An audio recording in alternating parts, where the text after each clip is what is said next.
You gotta be freaking kidding me, man. Well, if we thought that potentially the quad injury was not a nothing burger, but if we thought it was potentially, not as serious as it could be, well, we are now getting the snippet of information that the quad injury for T might be worse than recently that we thought at first. Per sources, it's coming from an ESPN insider, by the way. An NFL insider for ESPN. There's a real chance that Bengals T. Higgins, who injured his quad on Friday's practice, has to miss Sunday's game against the Eagles. The Bengals are planning to go right before game time, before deciding, but there's pessimism about his chances to play.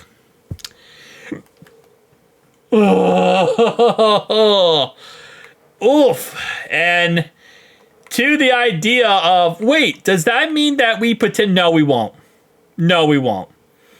And the question there is, wait, is there a chance maybe that we try to use Jermaine Burton? No, we won't. I don't think there's a chance in bloody hell we use Jermaine Burton. He'll probably get his 3 snaps knowing this. What we'll probably do is activate Trenton Irwin, and Trenton Irwin will probably end up being, I would assume that the slot receiver is going to end up being Trenton Irwin. We'll probably move Yoshi to the outside where T normally is. We'll have Chase on the other side, and that's kind of how we'll run our offense. I shouldn't say that Jermaine wouldn't get, he'll probably get more than 3 snaps, but my guess is relatively maybe 20 snaps, 25 snaps potentially. He'll get more than 3. He will definitely get more than 3, but he won't get as crazy amount. So actually, let's go ahead and bring this up real fast.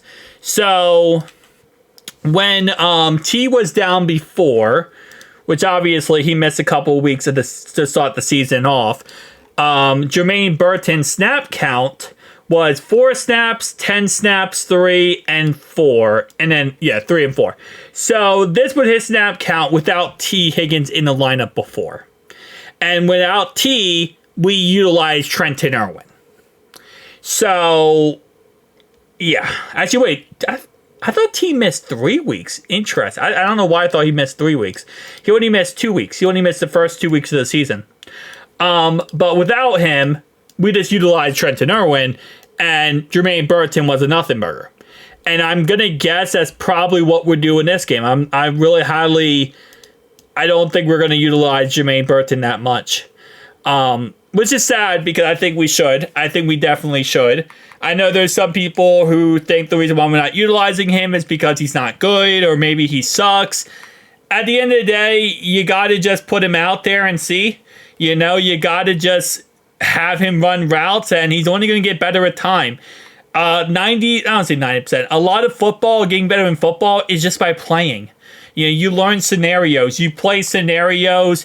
You do this, that, or a third, and things work out. You figure things out.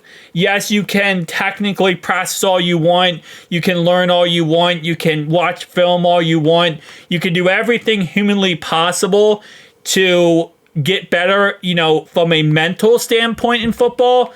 But the best way to be the best football player possible is just to play football.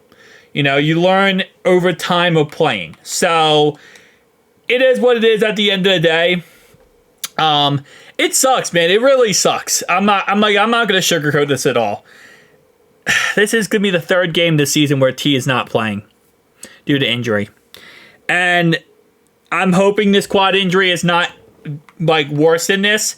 And to the point of, well, I know some people are going to say, well, clearly it's not that bad because they're waiting up to game time to decide. I think the reason why they're doing that is for a competitive advantage. They're not doing that because of a circumstance of they think that T could play. I'm sure if this is what the sources are saying, it's pretty clear he's not going to play. But I'm sure for a competitive advantage point of view, they're going to make sure that they don't say anything, right? Because again, you want to go into a game and your opponent to think that you have the best lineup possible out there. You don't want to go into a game and think, oh, hey, they're without their number 2 wide receiver, right? So you kind of want that mentality of going into it like, okay, we are all full guns blazing, we're all ready to go. So yeah, it just sucks, man. I do hope Jermaine Burton gets more snaps. I don't think he sucks. I think he's a rookie, and I think he needs to get some play time. And you just need to see how he plays, No one thought that Yoshi was going to be that good, or not that good. But a lot of people are kind of skeptical about Yoshi. I don't know, 6th-round draft pick, maybe. And he ends up being great. You just got to get him out on the field. Get him out on the field and see what he can do. Let him light up the field. But for a T situation, again, like I said, it sucks. It really does. Because, you want him out there. You want him healthy. You want him playing. But it is a part of football that sucks. And I'll tell you one thing. I don't know. And I'll be honest with you. I always am, obviously. But I don't know if they re-sign him. And I think, obviously the idea was they're not going to. But I don't even know if they franchise tag him. They might just let him go. And that might be a mistake. Because T always is. We love T. We do love T. For all the issues we have with his injuries, we do love T. But I don't think they're going to get him guaranteed. I don't think if they franchise tag him next year, they have to give him a $25 million fully guaranteed contract for 1 year. And I don't think the Bengals are going to do that. At first, I thought they would, right? Going into this season, my mindset was, okay, of course they will. Because at the end of the day, he's T. Higgins, right? That's our guy, T. But now, going through this season so far, I don't think they're going to. I think they're going to see these injuries and say, that's not worth $25 million for 1 year. For him not to be on the field. For him to be on and off the field.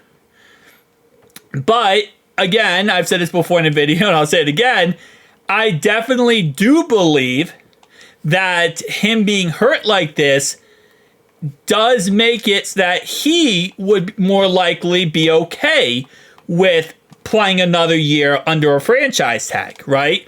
Because the fact that, okay, well, if he hits the open market, and let's say this quad injury is worse than it already is right now, there's a good chance, or I say a solid chance, that he's not going to look good hitting free agency. Because now this is his second year in a row of injuries. He's not 100%. He couldn't finish a whole season last year, which would have been this year.